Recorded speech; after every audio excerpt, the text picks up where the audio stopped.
Hallelujah. আজকের বিষয় হচ্ছে আরোগ্যতা। এই আরোগ্যতা নিয়ে আমি আজকে যে প্রচার করব তা হচ্ছে বাইবেলিক আরোগ্যতা বা বাইবেল দ্বারা শারীরিক সুস্থতার আরোগ্যতার বিষয় নিয়ে আমি প্রচার করব। যদি দেখি যাকব তার 5 অধ্যায় 10 থেকে 11, তারপর আমি মেন পয়েন্টে যাব। প্রথমে যাকব তার 5 অধ্যায় 10 থেকে 11, সেখানে বলছে, হে ভাতৃগণ, যে ভাওয়াদিরা প্রভুর নামে কথা বলিয়াছিলেন তাহাদিওকে দুঃখ ভোগের ও দীর্ঘ সহিষ্ণুতার দৃষ্টান্ত বলিয়া মানো। আবার বলছি, তাহাদিওকে দুঃখ ভোগের ও দীর্ঘ সহিষ্ণুতার দৃষ্টান্ত বলিয়া মানো। দেখো, যারা স্থির রইয়াছে তাহাদিওকে আমরা ধন্য বলি। তোমরা ইয়োবের ধৈর্যের কথা শুনিয়াছ, প্রভুর পরিণাম ও দেখিয়াছ। ফলত প্রভু স্নেহশীল ও দয়াময়। আমরা এখানে দেখতে পাই ঈশ্বরের দাসদাসীরা তারা ধৈর্য ধরেছে। ইয়োবের জীবনে দেখতে পারি শয়তান কিভাবে পরীক্ষা নিয়ে এসছে এবং অনেক দুঃখ যাতনার সামনে ঈশ্বরের লোকদের দাঁড়াতে হয়েছে। কিন্তু আজ বিশ্বাসী যারা হচ্ছে নতুন বিলিভার, যারা যিশুর কাছে আসছে, তারা যখন রোগ থেকে মুক্তি পাচ্ছে এবং আশেপাশের লোককে এইভাবে বলছে বা তারা অনুভব করছে বা অনেক লোক চার্চে সেটা মনে করছে যে বিশ্বাসী হলে কোনো রোগ হবে না, বিশ্বাসী হলে কোনো প্রবলেম আসবে না, বিশ্বাসী হলে কোনো পরীক্ষা আসবে না। এটা আপনাদের ভুল ধারণা। এবং কোনো পাস্টারের জ্বর হলে বা তার শরীর খারাপ হলে লোকে লুকাতে শুরু করছে, কারণ তারা বলার চেষ্টা করছে উনি ঈশ্বরের লোক, ওনার কি করে এই রোগ হতে পারে। আপনি ভুল বাক্যকে জানেন বা ভুল চিন্তাধারায় রয়েছেন। কারণ বাইবেল কিন্তু এইভাবে বলে না যে যিশুকে জানলো সঙ্গে সঙ্গে সে এমন পুরুষ হয়ে গেল তাকে আর কোনোভাবে কোনো রোগ বা ব্যাধি স্পর্শ করবে না।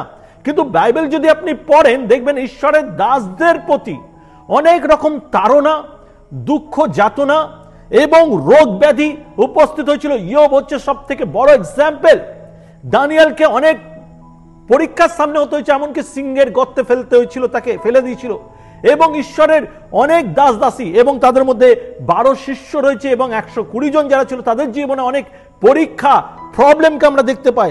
কিন্তু আজ কিছু বিশ্বাসীদের ভুল ধারণা, এবং এই জন্য যখন একজন বিশ্বাসী অসুস্থ হয়, পাড়া প্রতিবেশী বলতে শুরু করে, কি হলো, চার্চে যাচ্ছে, এদের কি করে অসুস্থ হতে পারে। কারণ আমরা মানুষ, আমরা যতদিন পৃথিবীতে বেঁচে আছি আমাদের কাছে সুখ দুঃখ সমানভাবে আসে। কিন্তু বিশ্বাসী হবার ফল আপনার বিশ্বাসকে দৃঢ় করে এবং সেই বিশ্বাস আপনাকে সমস্ত রকম পরীক্ষার হাত থেকে রক্ষা করে। আপনার বিশ্বাস আপনাকে সুস্থ করে। তার মানে রোগ হয়, বিশ্বাস সুস্থ করে। যখন আপনার বিশ্বাস দুর্বল হয় তখন আপনি বিপদে পড়েন বা মৃত্যুর সামনে যান। যিশু যতজনকে সুস্থ করেছিল বলেছিল তোমার বিশ্বাস তোমাকে সুস্থ করিল। এর মানে এ নয় আপনি বিশ্বাসী বলে আপনার কাছে কোনো রোগ আসবে না। অনেক বিশ্বাসী এর জন্য ছন্ন ছাড়া জীবন যাপন করে, ডিসিপ্লিন লাইফ থেকে বেরিয়ে যায়, যা ইচ্ছা তাই করে, বলে যে প্রভু বাঁচাবে। এটা কিন্তু রিয়েলিটি নয়। আপনার পাপ, আপনার ব্যক্তিগত জীবন, আপনার সমস্ত রকম মন্দতা, শুধু তাই নয়, এটাই আপনার জীবনের রোগ নয় বা ব্যাধি নয়। আপনি দেখবেন অনেক সময় পরীক্ষা শয়তান থেকে আসে, আর সেই পরীক্ষা থেকেও আমাদের বিশ্বাস আমাদেরকে উত্তীর্ণ করে। এই জন্য আমি কয়েকটি পয়েন্ট আপনাকে দেখাতে চাই। প্রথম 1 নম্বর পয়েন্টে আমি ক খ করে দেখাবো 2-3টে পয়েন্ট। প্রথম 1 নম্বর পয়েন্ট হচ্ছে অসুস্থতার কারণ কি কি হয়। অসুস্থতার কারণ কি কি হয়। প্রথম, কখনো কখনো মানুষ তাদের পাপের কারণে অসুস্থ হয়। ফার্স্ট, কেউ পাপের কারণে অসুস্থ হয়। যেমনি লেখা রয়েছে প্রথম যোহন তার 5 অধ্যায় 16 পদ, সেখানে বলছি, যদি কেউ আপন ভ্রাতাকে এমন পাপ করিতে দেখে যাহা মৃত্যুজনক নয়, তবে সে যাচনা করিবে এবং ঈশ্বর তাকে জীবন দেবেন। যাহারা মৃত্যুজনক পাপ করে না তাহাদিওকেই দেবেন। মৃত্যুজনক পাপ আছে সে বিষয় আমি বলিব না যে তাহাকে বিনতি করিতে হবে। আমেন। তো এখানে বলছে যে তোমার ভ্রাতা, তোমার বন্ধু এমন লোক যে মৃত্যুজনক পাপকে অন্য সময় আমি খুব ভালো করে খুলে বলবো, কিন্তু মৃত্যুজনক পাপ যদি না করে, কোনো মার্ডার, কোনো এমন কাজ না করে, কিন্তু পাপ, প্রত্যেক মানুষ পাপ করে। বলছে বাইবেল বলছে সৎ কেউ নেই, একজনও নেই। এবং আরেক জায়গায় লেখা রয়েছে তুমি যে ধূলি মাত্রই আমার স্মরণে আছে। তার মানে প্রত্যেকে আমরা পাপ করি, প্রত্যেকের জীবন আমাদের পাপে রয়েছে। আমরা প্রত্যেক দিন এভরিডে লড়ছি আমার শরীরের চাহিদা, আমার পিপাসা, আমার পাপের লালসা, প্রত্যেক দিন আমরা লড়ছি আর লড়ে বেঁচে আসার বা ফিরে আসার চেষ্টা করি। কিন্তু এখানে বলছে যদি আমরা বিশ্বাসীরা একে অপরকে পাপ থেকে রক্ষা করতে পারি, অন্যের ভুল, অন্যের প্রবলেম, অন্যের পড়ে যাবার দেখলে তাকে যদি হাত ধরে তুলতে পারি, তাহলে আমি তাকে রক্ষা করতে পারি। আর যদি রক্ষা করি তাহলে সে সেই অসুস্থতার হাত থেকে বাঁচতে পারে। কিন্তু যদি রক্ষা না করি, যদি দেখি সে পাপ করছে আর আমি তাকে সাপোর্ট করি, আমিও যদি পাপে পড়ি এবং পাপটাকে উৎসাহিত করি, তাহলে কিন্তু শয়তান চান্স নেয়। আর সেটা আমার ঘরে বিনাশ নিয়ে আসে, আমার ফ্যামিলিতে বিনাশ নিয়ে আসে, আমার জীবনে বিনাশ নিয়ে আসে। তাই সবার প্রথম ক্ষমা চেয়ে বেরিয়ে আসা প্রয়োজন। শয়তানের কারণে অসুস্থতা হতে পারে। শয়তানের কারণে, শয়তান ইয়োবকে যখন ধার্মিক দেখেছিল, ঈশ্বরের কাছে চলে গেছিল স্বর্গে, আর সেখানে গিয়ে ইয়োবকে চেয়েছিল পরীক্ষা করার জন্য। শয়তানের কারণেও আপনার জীবনে পরীক্ষা আসতে পারে। ইয়োব 2:7 ইয়োব 2:7 বলছে, পরে শয়তান সদাপ্রভুর সম্মুখ হইতে বাহির হইয়া ইয়োবের আপাত মস্তকে আঘাত করিয়া দুষ্ট ফটক জন্মাইল, মানে ফোঁড়া জন্মালো। এখানে লেখা রয়েছে ঈশ্বরের কাছ থেকে পারমিশন পেয়ে শয়তান রিটার্ন হলো, হয়ে মারাত্মকভাবে তার সারা শরীরের একটা কানা বা একটা জায়গা ফাঁকা রাখেনি, সারা শরীরে বিষ ফোঁড়ায় ভরে দিল। এমন বিষাক্ত যন্ত্রণাদায়ক ফোঁড়া, ব্যথাজনক, যে ইয়োব সহ্য করতে পারছিল না। তার শুধু শরীরে নয়, তাকে মানসিকভাবেও আঘাত করা হয়েছিল। তার ফাইন্যান্সাল, তার ছেলে মেয়ের চারিদিকে আঘাত করা হয়েছিল। এক জায়গায় আঘাত করেনি, শুধু শরীরে নয়, তাকে নানা দিক দিয়ে ঘিরে শয়তান আঘাত করেছিল, পরীক্ষা করেছিল। কিন্তু তার বিশ্বাস হেতু সে সবকিছু ফিরে পেয়েছিল, সবকিছু ফিরে পেয়েছিল। আজকে শুধু আমরা এইভাবে জীবনযাপন করি। একজন বিশ্বাসী যদি অসুস্থ হয়, এ বাবা কি করে অসুস্থ হলো, উনি যদি বিশ্বাসী হয়, উনি যদি পাস্টার হয়ে, উনি যদি লিডার হয়ে অসুস্থ হয়, তাহলে আমাদের কি হবে? আপনি জানেন না, আমরা প্রত্যেকেই মানুষ।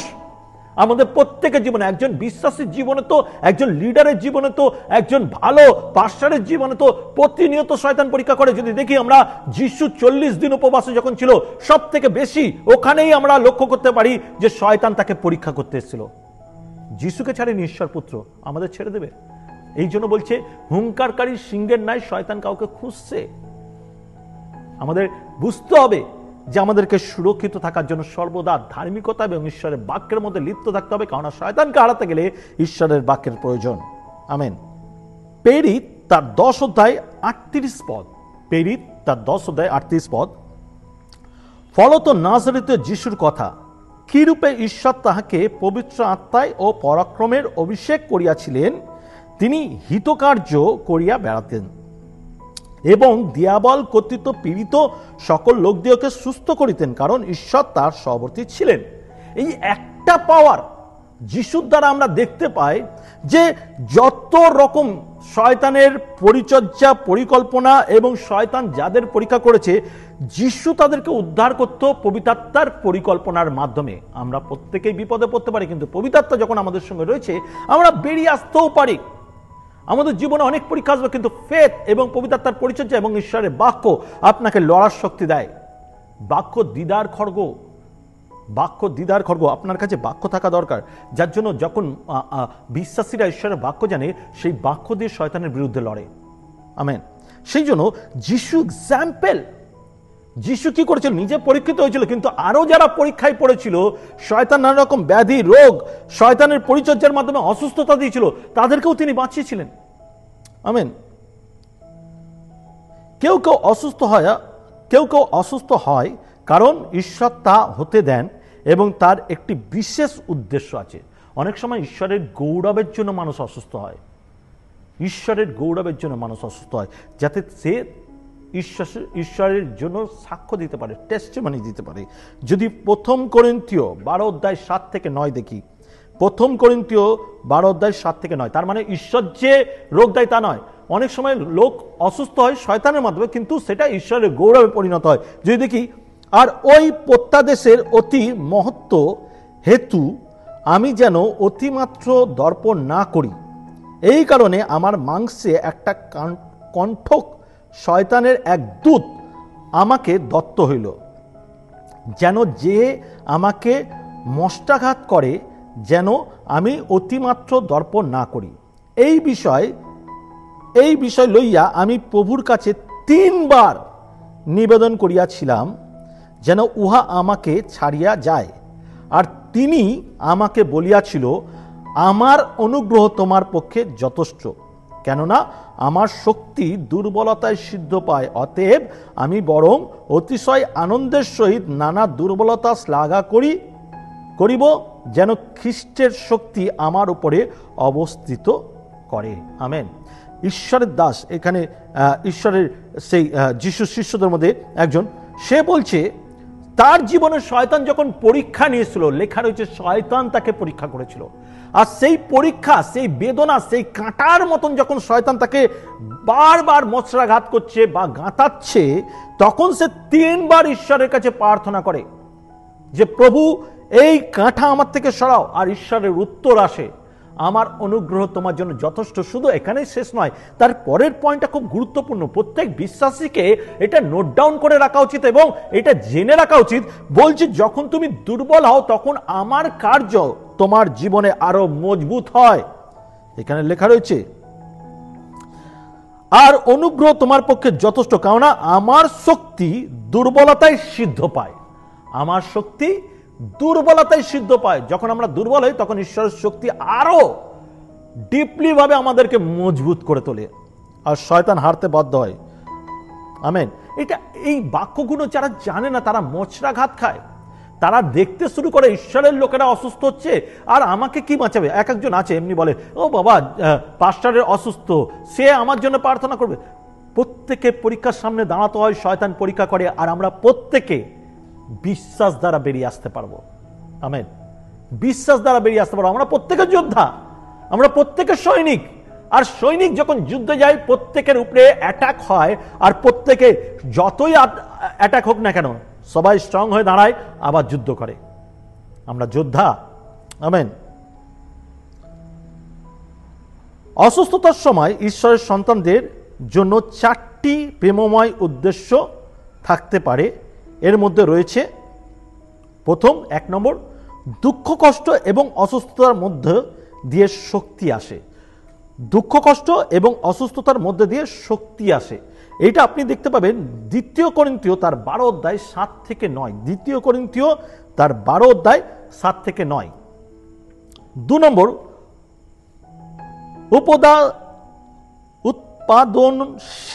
উৎপাদনশীলতা ও বৃদ্ধি প্রায়শ্চিত্ত অসুস্থতার মাধ্যমে আসে। উৎপাদনশীলতা, আমার উচ্চারণ আটকাচ্ছে, উৎপাদনশীলতা এবং বৃদ্ধি প্রায়শ্চিত্ত অসুস্থতার মাধ্যমেই আসে। এই প্রায়শ্চিত্তর মাধ্যমে, অসুস্থতার মাধ্যমে প্রায়শ্চিত্ত আসে, ক্ষমা চাওয়াটা আসে। এটা আপনি দেখতে পাবেন 2 করিন্থীয় 1 অধ্যায় 6 পদ। 1 অধ্যায় 6 পদ, 2 করিন্থীয় 1 অধ্যায় 6 পদ। 3 নম্বর পয়েন্ট আমি যেগুলো বলছি লিখে রাখুন, কারণ এটার একটা উদ্দেশ্য আছে, সেই জন্য আমি এগুলো বলছি। এবং অনেকে ভাবছেন যে আমি এই বাইবেল পদগুলো পড়ছি না কেন, আমি বলবো পরে। দুঃখ কষ্ট এবং অসুস্থতার মধ্যে দিয়ে পবিত্রতা আসতে পারে।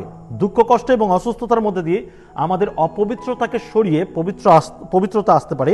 যদি দেখি 1 পিতর তার 5 অধ্যায় 10 পদ। 1 পিতর তার 5 অধ্যায় 10 পদ। এবং লাস্ট পয়েন্ট আমি আপনাকে দিতে চাই, 4 নম্বর পয়েন্ট, প্রশংসা প্রশংসা দুঃখ কষ্ট এবং অসুস্থতার মধ্যে দিয়ে আসে। প্রশংসা মাধ্যম দুঃখ কষ্ট এবং অসুস্থতার মধ্যে দিয়ে প্রশংসা দুঃখ কষ্ট এবং অসুস্থতার মধ্যে দিয়ে প্রশংসা আসে। যখন আমরা অসুস্থতা এবং দুঃখ কষ্টে পড়ি তখন আমাদের মধ্যে দিয়ে প্রশংসা আসে। সেটা তো আমরা দেখতে পাই 1 করিন্থীয় তার 1 অধ্যায় 27 পদ। 1 করিন্থীয় 1 অধ্যায় 27 পদ। আমি কেন এই পয়েন্টগুলো বললাম, কারণ হচ্ছে এটা চ্যাপ্টার 1, মানে এটা আমি প্রথম পার্ট আপনাকে দেখাবার চেষ্টা করলাম যে অসুস্থতা পরীক্ষা প্রত্যেক বিশ্বাসের জীবনে আসবে। যে যিশুকে জানে না তার জীবনে তো আরো আছে, সে উঠে দাঁড়াতে পারে না, কিন্তু যে জানে তার জীবনে আসে এবং সে উঠে দাঁড়ায়। এবং উঠে দাঁড়ানোর বিষয় এবং অনুগ্রহের বিষয় এবং কেন আসে এবং তার দ্বারা আমরা কিভাবে শক্তিশালী হই, সেই বিষয়টা আমরা পরের সপ্তাহে আমরা ঈশ্বরের বাক্যের মাধ্যমে দেখব। যার জন্য আমি কটা পয়েন্ট আপনাকে দেখালাম। এই পয়েন্টগুলোই আপনি যদি বাড়িতে পড়েন এবং আগামী সপ্তাহে যখন আমি প্রচারগুলো করব, আপনার কাছে ক্লিয়ার হয়ে যাবে যে ঈশ্বরের অনুগ্রহ এবং ঈশ্বরের পরিচর্যার মাধ্যমে সমস্ত প্রবলেম আমাদের শক্তির কারণ হয়ে দাঁড়ায়। আমেন। আধ্যাত্মিক শক্তি, মানসিক শক্তি সব দিকে আমাদের মজবুত করে দেয়, কারণ ঈশ্বরের বাক্য আমাদেরকে তৈরি করে। তো খ্রিস্টতে ভাই বোন, আজকের বাক্যে তিনটে মেন পয়েন্ট আমি আপনাকে বলতে চাই, যেই বাক্য আপনাকে মজবুত করবে। প্রথম পয়েন্ট, আমরা অনেক সময় আমাদের পাপের কারণে অসুস্থ হয়ে পড়ি। এটা আমাদের মানতে হবে, বুঝতে হবে। আর যার জন্য আপনার কাছে একটা উপায় আছে, সঙ্গে সঙ্গে পাপের ক্ষমা চান, সমস্ত পাপকে রিমাইন্ড করুন আর ক্ষমা চান, কারণ সেখান থেকে বেরিয়ে আসার উপায় আপনার ক্ষমা। আরেকটা পয়েন্ট, অনেক সময় শয়তান আমাদের জীবনে কার্য করে আর আমরা অসুস্থ হয়ে পড়ি। যখন শয়তান কার্য করে তখন ঈশ্বরের বাক্যকে ইউজ করুন এবং সেই বাক্য দ্বারা ক্লেম করুন, দাবি করুন, ঘোষণা করুন। দেখবেন আপনাকে ঈশ্বরের সেই বাক্য আপনার হয়ে অস্ত্র হয়ে লড়বে আর সমস্ত মশরাঘাত বা রোগ আপনার জীবন দিয়ে সরবে। এবং 3 নম্বর পয়েন্ট, কেউ কেউ অসুস্থ হয় কারণ ঈশ্বর তা হতে দেন এবং তার একটি বিশেষ উদ্দেশ্য রয়েছে। ঈশ্বর হতে দেন মানে ঈশ্বর চাইলে রুখতে পারে, কিন্তু শয়তান যখন আপনার জীবনে পরীক্ষা নিয়ে আসে বা রোগ নিয়ে আসে, ঈশ্বর দেখে, কারণ এটা আপনার জীবনে বড় পরিকল্পনা বা বড় উদ্দেশ্য নিয়ে আসে। আমিন। এই 3টে পয়েন্ট আপনি খুব দ্রুতভাবে জানুন, কারণ এই বিষয়গুলোকে যখন আপনি বুঝবেন তখন কিন্তু আপনি আরো মজবুত হবেন। আমিন। আশা করি, আশা নয়, আমি জানি অনেকের হৃদয় আজকের বাক্য কথা বলল, অনেকে বুঝতে পারলো যে কি কেন প্রত্যেকের জীবনে পরীক্ষা আসে এবং সেই পরীক্ষা থেকে আমাদেরকে বেরিয়ে আসার উদ্দেশ্য আছে, লক্ষ্য আছে, টার্গেট আছে, ঈশ্বরের পরিকল্পনা আছে। তাই ঈশ্বরের হাত না ছেড়ে ঈশ্বরের দিকে তাকায়, ঈশ্বরের পথে এগিয়ে যায়। আমেন। যারা আজকের বাক্য শুনলেন, আমি তাদেরকে উদ্দেশ্য করে বলতে চাই, এই বাক্য তাদের কাছে আপনি শেয়ার করুন যারা এখনো পর্যন্ত বিচার করে, অন্যের প্রতি বিচার করে ওরা অসুস্থ, ওরা কষ্টে রয়েছে, আমি কেন তাদের কাছে যাবো। তাদের কাছে পৌঁছে দিন, যেন তারা বুঝতে পারে পরীক্ষা সবার কাছে আসে, কিন্তু ঈশ্বরের বাক্য এবং বিশ্বস্ততা আমাদেরকে উদ্ধার করে। এবং সাথে আমি আপনাকে উৎসাহিত করতে চাই, আমাদের সঙ্গে পার্টনারশিপ করুন। এই পার্টনারশিপ কি? সমুদয় জগতে সুসমাচার প্রচার করা। কিভাবে করবেন? আপনি এই বাক্যকে শেয়ার করুন এবং আপনি যত পারেন তত লোকের কাছে শেয়ার করুন। বাক্যে লেখা রয়েছে, যারা আমার ধার্মিকতা রাজ্যের কাজ করে তাদের যা কিছু প্রয়োজন আমি যোগাবো। আমেন। এবং আমি আপনার জন্য আজকের প্রার্থনা করতে চাই, যতজনের জীবনে আজকের এই বাক্য স্পর্শ করেছে, আমি প্রার্থনা করতে চাই, আপনারা যদি কোনো রোগগ্রস্ত রয়েছেন, কোনো রকম মেন্টালি ডিজিজে ভুগছেন বা কোনো রকম ডিপ্রেশনে রয়েছেন, ফাইন্যান্সিয়াল প্রবলেমে রয়েছেন, আজকের এই বাক্য যেন আপনাকে স্ট্রং করে বিশ্বাসে, আর আপনি যেন লড়তে পারেন। আসি আমরা প্রার্থনা যাই। পবিত্র পিতা, আমি প্রার্থনা করি যতজন আজকের এই বাক্য শুনলো, তোমার অভিষেককে ঢেলে দাও, অলৌকিকভাবে তোমার অভিষেককে দাও, যেন আনন্দের সঙ্গে তোমার বাক্যকে রিসিভ করে এবং ভেতরে মজবুত হয়ে দাঁড়াতে পারে, যাতে শয়তানের সমস্ত পরিকল্পনাকে ভেঙে দিতে পারে। কারণ তুমি আমাদেরকে মজবুত করার জন্য দিচ্ছ। আর বাক্য আজকের পড়লাম, যেখানে আমরা দুর্বল হই, থেমে যাই, সেখানে ঈশ্বরের বাক্য বা ঈশ্বরের কার্য মজবুতির সঙ্গে আমাদের সঙ্গে কাজ করে। তাই ধন্যবাদ দিই, তোমার হাত আমাদের ছাড়ে না। তাই তোমার গৌরব করি। যতজন আজকের এই বাক্য শুনলো তাদেরকে তোমার অনুগ্রহ দানা পরিপূর্ণ করো এবং তাদের বিশ্বাসকে মজবুত করো। সমস্ত গৌরব তোমার, যিশু তোমার নামে প্রার্থনা চাই। Amen, amen, amen, amen, amen. বিশ্বাস করি আপনারা এই বাক্যতে আশীর্বাদ পেয়েছেন। যদি সত্যি আপনার জীবনে কোনো প্রশ্ন থাকে, কোনো রকম কোনোভাবে উদ্যোগ পেয়েছেন এবং আমাদের সঙ্গে কাজ করতে চান, বা আপনার ভালো লেগেছে, যদি ভালো লেগে থাকে মেসেজ করুন আমাদেরকে। আপনি এতেই কমেন্ট করতে পারেন। এছাড়াও আমাদের হোয়াটসঅ্যাপ নাম্বারকে অবশ্যই ইউজ করবেন। দেখবেন আমাদের হোয়াটসঅ্যাপ নাম্বার নিচে আসছে, অবশ্যই হোয়াটসঅ্যাপ নাম্বার, সেম নাম্বার আমাদের টেলিগ্রাম নাম্বার, এবং ওই নাম্বারই আমাদের কন্ট্যাক্ট নাম্বার। আপনি চাইলে ফোন করতে পারেন, আপনি চাইলেন টেলিগ্রামে মেসেজ করতে পারেন, আপনি চাইলেন হোয়াটসঅ্যাপে মেসেজ করতে পারেন এবং আমাদের সঙ্গে যোগাযোগ করতে পারেন। আমি বিশ্বাস করি আপনারা আমাদের সঙ্গে রয়েছেন এবং এই বাক্য আপনাকে সতেজ করেছে। সবাই ভালো থাকবেন, সুস্থ থাকবেন। ঈশ্বর আপনার সঙ্গে রয়েছে, কোনো পরীক্ষাকে ভয় পাবেন না, কারণ ঈশ্বর আপনার পাশে রয়েছে। আমেন। সবাইকে জয় যিশু।